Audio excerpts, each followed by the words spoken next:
अस्सलाम वालेकुम नाज़रीन, मां है किंजा फातिमा और इसलिए आया न्यू मेरान न्यूज़ रुक गयूं था ख़बरनि ॾांहुं। बदीन खां रिपोर्ट अली हसन ख़ासि के लिए बदीन मातले ऐं टंडो ग़ुलाम अली जे भरपासे जे इलाइक़नि में 26 अगस्त खां कंहिं महिल ॾींहं त कंहिं महिल राति ऐं किथे हल्की त किथे तेज़ बारिशुनि जा सिलसिला जारी रहिया।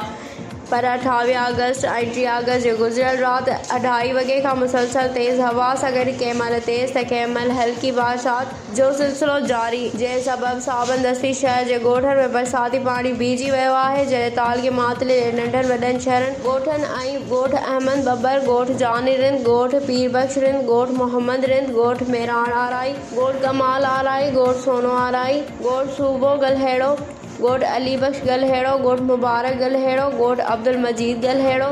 ॻोठ रेज़ हाजी इब्राहिम लिगारी ते रोड रस्तनि ते वॾी मिक़दार जो बरसाती पाणी बीहजी वञण सबबि ॻोठणनि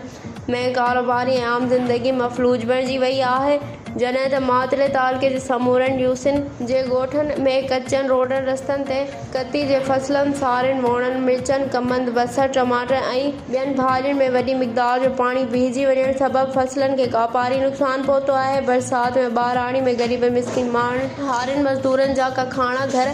ड्रही पट थी विया आहिनि। वधीक ख़बरनि ऐं अपडेट्स लाइ ॾिसंदा रहियो न्यू मेरान न्यूज़।